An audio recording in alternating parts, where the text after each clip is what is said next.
Ang alas 11 sa aga. Good morning sa atong mga pinag-welcome sa akong programa Radio Pisina. Pero until mga, sige try na extend atong nga time until mga sa gawin. Kayo ba si may extend atong pagsubong nga aga. Good morning sa inyong tanan-tanan. Hopefully maayong inyong araw. So syempre, adlaw sang Biyernes. And this is the first day sang bulan sang Setyembre. So berber na.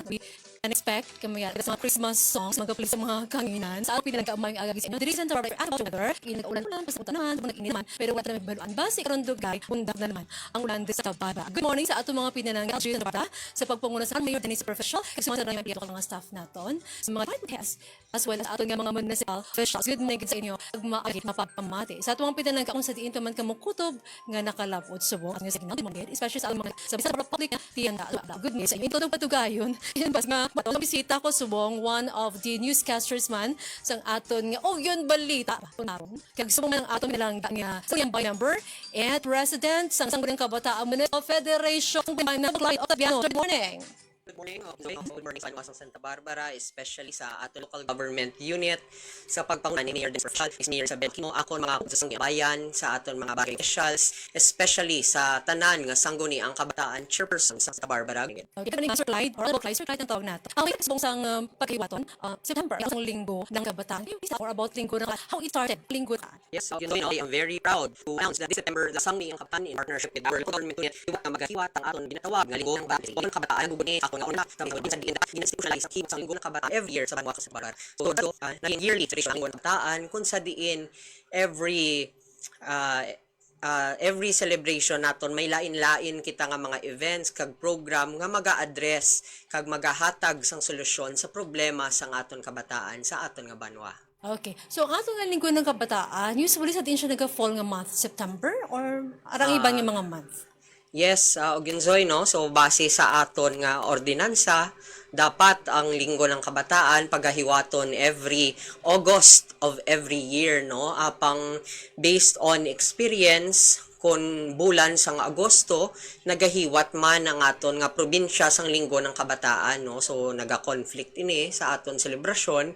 So, para magtao sang kahilwayan sa pagselebrar sang linggo ng kabataan sa Banwasang Santa Barbara, aton ini ginahiwat sa bulan sang Setyembre, no? So, last year, ginahiwat naton ini from September 18 to 24. And subong, kay ang linggo ng kabataan 2020 hiwaton sa September 9 to 16, no? So magasugod ang aton celebration sa 9, that is sining program, no? 6 p.m. sa aton municipal coverage kapag sundan Battle of the Youths nga magasugod 7 p.m. amuman sa municipal coverage. After that, September 11 to 13 may ara kinatawag nga boy and girl officials, no? So boy and girl officials kita magapili sang 12 o kung 12 ka mga outstanding kabataan kag ginalantaw naton nga sila ang future leaders ng banwa. So, iga-expose natin sila sa kabuhi sang isa ka municipal officials para sa timprano pa lang makita nila kung ano ang funksyon, kag ano ang responsibility sa isa ka municipal official. And aton closing date is sa September 16 kung sa diin aton ni-recognize ang aton nga Latin honors nga gabi sa Banwasang Santa Barbara. And I'm very proud nga sa subong, no, may 100 Latin honors nga awardan ang aton nga banwa. So, for the financial incentive, ang aton mga summa cum laude kung sa diin may duha kita ka summa cum laude sa Banwasang Santa Barbara, magabaton sang amount nga 7,000 pesos bilang cash incentive, 5,000 pesos para sa aton nga magna kag 3,000 pesos para sa aton nga cum laude. So natanan og Yozoy 100 Latin honors from Municipality of Santa Barbara. Very thankful kay Sir Clyde. Sir Clyde, mangkot na ko sino ba naging mas ordinansa with regards sa mga Latin honors natin? Ang aton nga ordinansa sa Latin honors, actually magay na ini siya, Oginzoy, no? So ang author sang sining ordinansa is si former SB member Joe Lucero pa, no? And then so gi-adapt kag gina-implement ni SB member Christine Delgado Robles, no, in partnership sa ang SB ang awarding sa Latin honors ginbuhat bilang part sang linggo ng kabataan celebration. So ang aton nga gabi sang pamanon kon sa diin ang awarding sa Latin honors will be partnered with the SK, the LGU, and the Committee on Education. Sa madumduman ko sang nag-graduate pa lang ako ng pinalang kangata, lahat honors mo. Sa madumduman ko daw kiniwa nato ini aton nagabi isang pamanon Independence Day. Ribot na magin saylo naton siya sa may linggo ang kabataan is 100 subong ang aton mga Latin honors rin may Santa Barbara. Hanggot na Sir Clyde, may mayar isang 12 outstanding kabataan boys and girls. Okay, ano qualification nila para nga makatanga sila ng outstanding kabataan? Ano qualification? Yes, no? So, Ginzoy, no? Isa sa ating mga programa, naton boy and girl officials, kung sa diin nagaton kita. So, sa applicants no para maging junior official sa Banwakang Santa Barbara. So enjoy. So ang deadline sa nga submission ng requirements and bus paggawa naton nga interview no sa 2 PM sa may Sagutan Bayan office. No, so the qualifications naman pwede maka-apply is that ang aton mga applicants for junior officials is enrolled in any public national high school sa Banwakang Santa Barbara. No? Kag syempre, kasi enrolled siya sa public school sa Santa Barbara, dapat residente ng Banwakang Santa Barbara. So hindi man kita too specific di aton nga mga qualification dapat Santa Barbara kag enrolled in any public national high school sa Santa Barbara. Okay. So, kamo ang sino sa inyo or sino ang nag-apply sa inyo? Sa subong ginsoy open kita no sa SCA Foundation no. So that's why may nagabaton kay sang application gid no. So subong deadline sa aton application. So I'm very hopeful no ang aton mga outstanding students mga nagahandom ng tutor here sa Banwakang Santa Barbara mag-a-apply because ako nagapati nga this is the best thing ng bata pa lang sila makita na nila ang responsibilidad kag ang ng isa municipal official. One of our activities sa Boy Enrolled Officials is that ang mapilian na 12 junior officials mag-attend sa regular sessions sa Sangguniang Bayan. No? So si junior mayor no nagapungko ina sa kilid sa municipal mayor to observe kung ano ang function sa mayor while si junior vice mayor naman kag si junior members ay naka-assign sa ilang municipal official. For example, last year mga junior mayor is from Santa Barbara National High School no nagpublish sa mayor municipal official sa iyang aksyon while ang junior vice mayor nato nahalin sa National High School ang aton mga junior SB members no may counterpart gid municipal official. So sa bawat SB member nato may counterpart sila no so gwa niya kung may gina-train sila nga mga junior officials.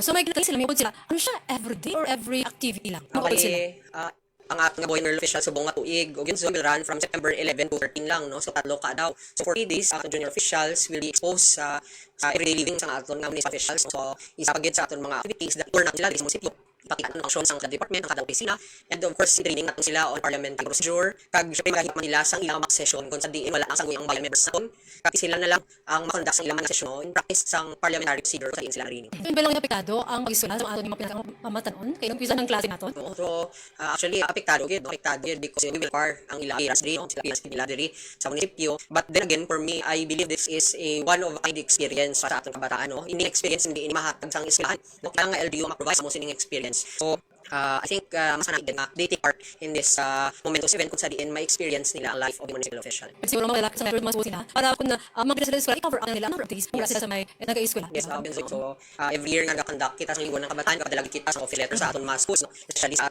public nationalized sa Banwakang Bata and personally no ginusulti na ang school head in order to inform them sa aton mga programs kag syempre insya nato ng mga kabataan who are taking part sa linggo ng kabataan activities kag syempre napangayon nato ng support kag buod sa aton school heads kung ano man ang ilang sa kabataan.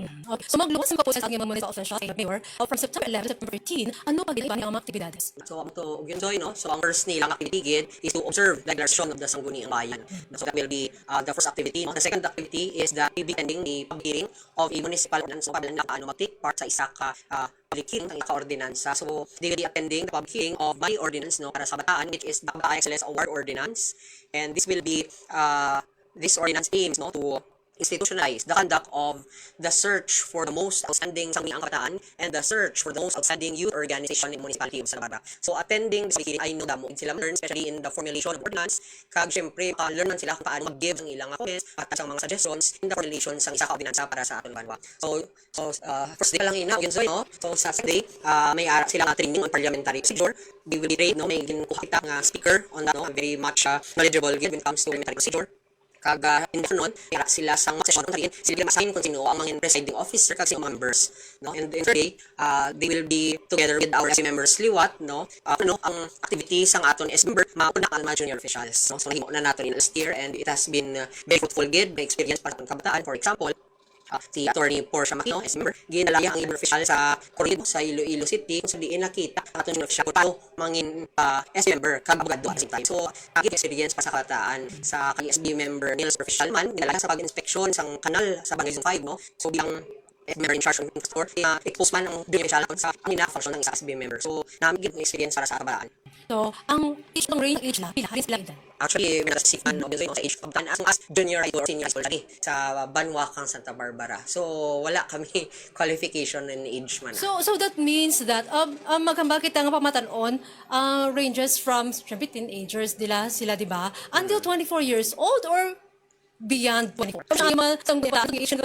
So In what age nga may limit kita? Oo. So actually, magambal kita nga kabataan base sa definition sa National Youth Mission, magambal kita nga kabataan dahil sa 15 to 30 ang youth nato, no? 15 years old to 30 years old, no?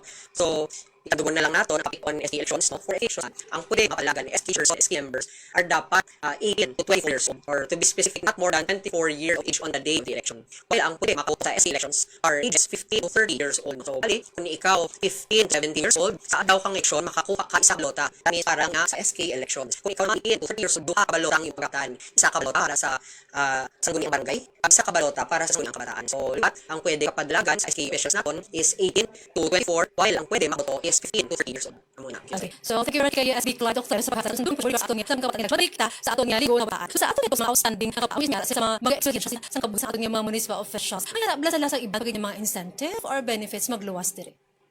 Yes, no. I think aside sa experience, which is the best siguro nga incentive, no, ang bragging rights mo gyunzoy nga pwede mo mahambal sa imo classmates, sa imo mga eskwelahan nga nangin junior mayor ka, junior vice mayor o junior SB member, hindi na ina mabaydan, no. But aside from that, ang nami gid is that may i-provide man kita nga sort of allowance ang aton mga kabataan sa 3 days nila nga exposure diri sa aton munisipyo.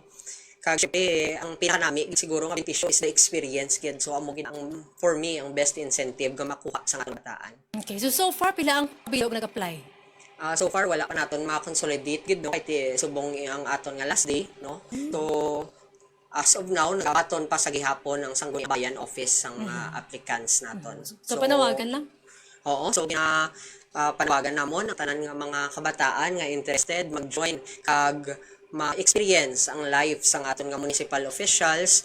Apply now sa aton nga boy and girl officials 2023 and get to experience the best from LGU Santa Barbara paagi sa aton municipal officials. Okay. So, ang ating programa, lingkod ng kabataan, naman mo kung mayara kita sa youth band, mayara kita sa 12 outstanding kabataan, mayara kita sa gabi isang pamataon para sa aton yung mga Latin honors. So, mas sa mayara pag sa ibang mga aktibidades? So sa Sugyan Zoy, no, nag-focus lang kita sa amo silang activities bangod ang aton municipal mayor, no, nagapahanumdum gid sa kabataan nga dapat ang programs para sa kabataan simple lang pero impactful, no. Dapat may impact. Pwede nga madamo lang kita sang activities pero kung lang taon naton wala sang impact sa kabataan, wala sang mabulig kag wala sang benepisyo nga madala sa youth sector, no. So amo lang ini ang aton activities for this year nga linggo ng kabataan, pero yun Zoy, I am very proud to say nga siguro ako nga makabulig kag may benepisyo nga kuhaon ng aton mga kabataan kag makabulig gid sa youth sector naton. Segway ko lang, nakitaan ko na panagtag ko to sa cash allowance sa imo mga pinalangga itong pamatanon sa imo nga zone to. Can you please tell us more about it? Yes, Ugyonzoy, no. So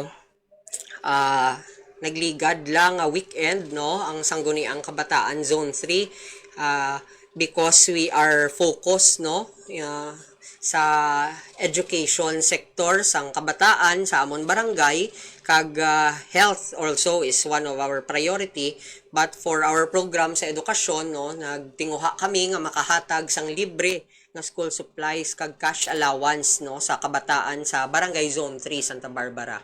So ang tanan naton nga pre-school, elementary school, junior high school na kabataan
sang school supplies, no, while ang aton senior high school kag college students nakabaton sang cash allowance in the amount of 500 pesos kada bata.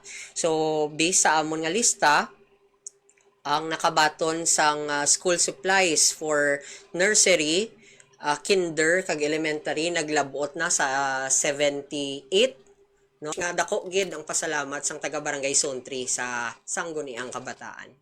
Ask ko lang, pwede mo sabton, pwede mo hindi pagsabton. Pero SB Clyde, manug tapos ng imo nga termino this year, right? So, mangkutanta anong mga plano naton after sa imo nga term as the isang kunang bayan member. Okay, no? So, ug yun, Zoy, sa masulod sa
almost masulisobra, no, 5 ka tuig nga si Clyde Octaviano nagserbisyo bilang SK President sang Banwakang Santa Barbara kag at the same time SB member, no. I believe nga kahit papano naka-impact kita sa kabuhi kang Santa Barbaranhon paagi sa aton ginpasad nga mga ordinansa, sa mga projects kag programs nga aton ginpangunahan pa ang padayon sang programa kag proyekto ni Clyde Octaviano. Sa matudtuod lang, no, ang SK sa barangay, no, ang SK Zone 3 ginatingwaan pa nga tapuson ang amon nga SK Multimedia Center, no, nga amo na ang mangin legasiya sang SK sa barangay. So sa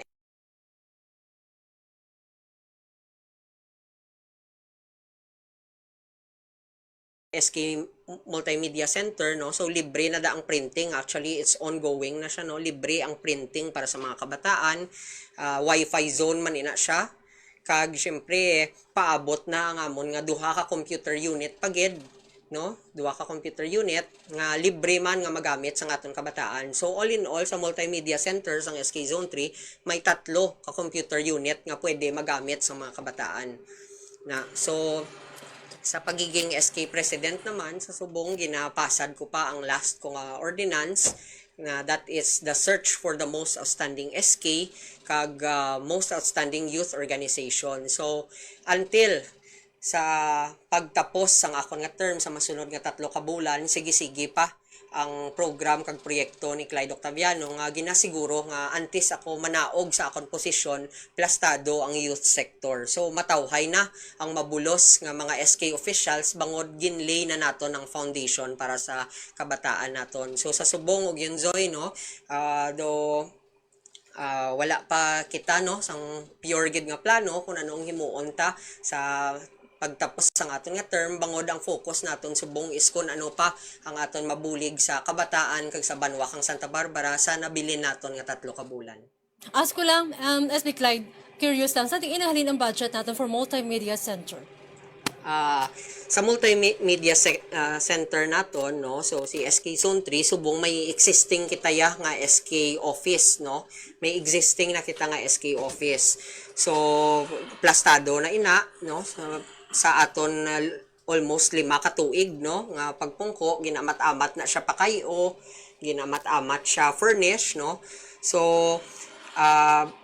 ginalata na siya sang budget no sang SK no nga para mabaklan sang furniture and the fixture sa sulod, gin kompleto ang sports equipment, may mga IT equipments kita, nakabakal kita sang printer, sang mga gamit for IT such as mga flash drive, mga connector, tanan-tanan og yun Zoy no. So kompleto ang SK office sang Barangay Zone 3. Ang kulang na lang gid namon subong nga ginahulat is ang new nga 2 computer unit nga libre nga magamit sa kabataan. So tanan ina og yun Zoy halin gid sa budget sang sangguniang kabataan because nagapati kami nga ang SK dapat may legasiya gid nga ibilin sa barangay. Tikon ang amon nga budget gamiton lang namon sa programs nga maubos lang gid ang kwarta sang Zone 3 nga wala may makita ang pumuluyo ti hindi manami ang amon nga mangin legasiya. Pero kung manaog kami sa posisyon nga may makita nga structure ang kabataan kag ang pumuluyo sang barangay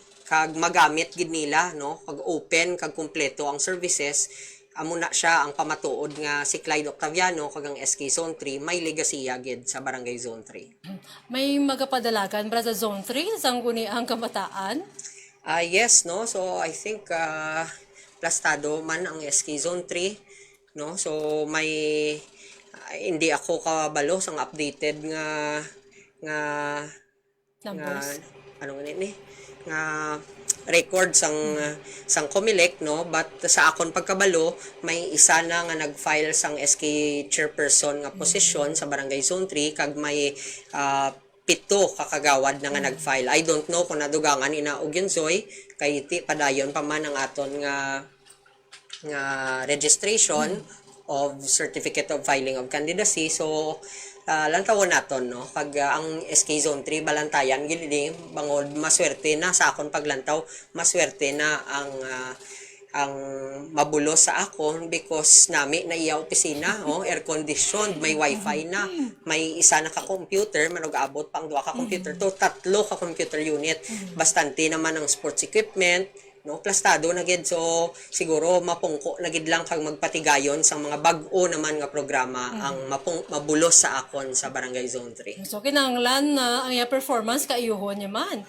So kung hindi niya man malalapawan ang ginhimo mo, maski matupungan niya lang, di ba?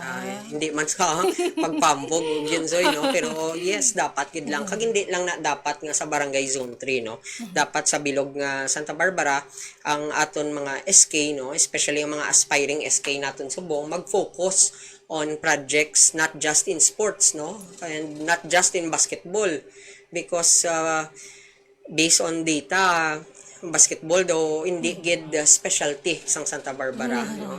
Anyhow dapat ang SK should focus on projects and programs nga may ibilin para sa future sang kabataan. So dapat ang aton projects and programs makabenepisyo gid ang next generation. Okay, kay man daw na kulang kada sa tempo naton 40 minutos na nakaliga sa alas 11 sa aga. Pasensya gid gyud na ray haking ko mga nga time slot. Pero SB Clyde ang quote lang ko, ang youth band naton may na kita sang mga participant. Hindi ba may may audition ka mo? Yes, Zoe, no? So, nag-audition na last August 26, ang aton mga interested youth bands, no? So, nakita naton nga may potential ang aton mga auditionee, kag we are sure nga ma-enjoy gid ang matanaw sang opening program naton because we have potential youth bands no kay ti ginalantaw naton ug yun Zoy ako ang ginalantaw ko gid nga every food fest sa Santa Barbara youth bands naman ang ma-perform kag locally from Santa Barbara gid.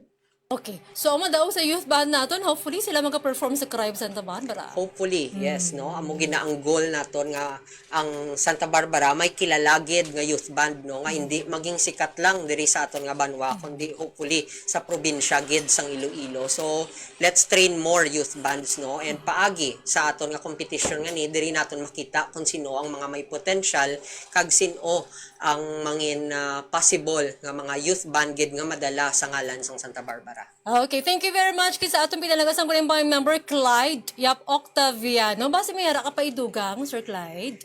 Yes, no, Ginzoy, sa liwat, gina-imbitar ko gid ang tanan nga kabataan diri sa banwa kang Santa Barbara to participate, no, sa aton on my term. Ginzoy, no, this is my last linggo ng kabataan since 2018, no, and we have a very simple celebration lang, but we know that this will give the best experience and the best benefits para sa youth sector naton. So, ginatamyaw ko lang, no, liwat ang tanan naton nga mga SK chairpersons, no. Good luck sa magapapili bilang barangay kagawad, no. Kag sa tanan naton nga Ang basura, that is actually the fun walk. Kag contest na sa mga may madamo dira nga makuha nga mga basura. Mayara ka mo sang madagan dira. And by the way, sa luyag nga magdala sang ilang mga pet bottles, mga transparent bottles naton. Kung luyag ninyo, you can bring that one tomorrow. Kay man pwede na siya pagbayluhan sang Coca-Cola products.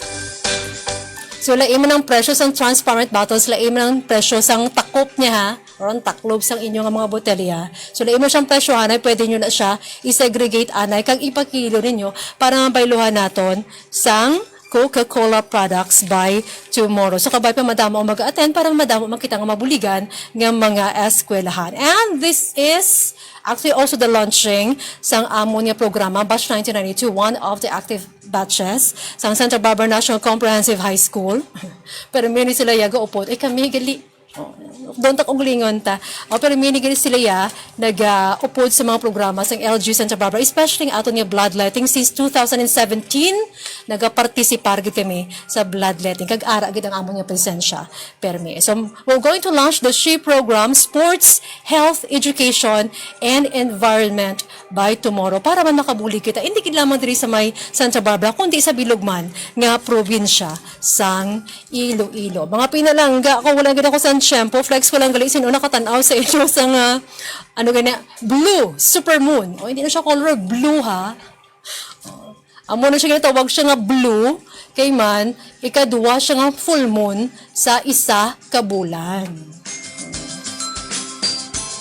Actually, live ko man sa August 30 sa gabi, pero kay magal-omang panahon, to hindi masyado makita ang blue super moon, sang amo sina ang ation. Pero sang temprano, pa doon na, doon na record ko man. Oh. So, sa atong mga pinalangga, with regards sa blue super moon, flex ko lang 2037 pa naton siya liwat nga makitaan. So hopefully mayara ka mo sa mga pictures dira nga nakuha sa tion sang pagwa sang blue super moon. So wala na gid ako sa shampoo sa sa mga upod ko diri sa may ISFM. Di ko na pag-isa-isa hunti kilala niyo naman sila tanan-tanan.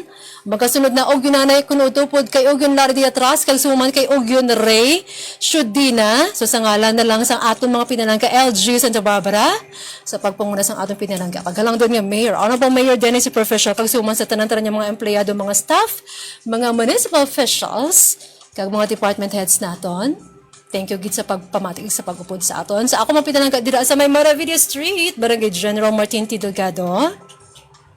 Rizal Street pagid gali. Vote wisely mga langga kay mga baguhan iba naton nga mga magapadalagan gamay man lang kuno padalagan sa Barangay Kagawad. So gamay man lang pilian ninyo. Kapitan naton gamay pa lang dugangin ninyo ang mga padalagan sa Barangay GMTD. Ako sa tinto man kutong nga makalabot ang ating signal subong adlaw. Thank you very much gid sa inyo nga pag-upod sa aton channel. Kay dumensahe to si Alvin, hindi naman na mabasa. Alvin, good morning Ogen Zoila. Mark J. Sukenya, good morning. Kag suman kay Alvin Alcala, Tronto Pai. Thank you and thank you also for watching. So stay tuned. Magkasunod na og yunanay kuno to upod kay og yun Ray Shudina kag kay Ogyon Lari di atras may nga ka.